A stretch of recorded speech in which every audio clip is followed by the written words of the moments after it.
Hello,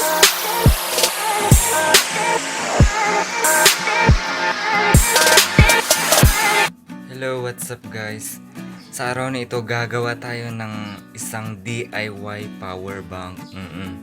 So bago yan, subscribe na muna kayo dito sa ating channel and click the notification bell para ma-notify ka whenever na may bago tayong post. So ayan, huwag na tayong magpaligoy-ligoy pa dito at i-start na natin ang paggawa ng isang improvised power bank.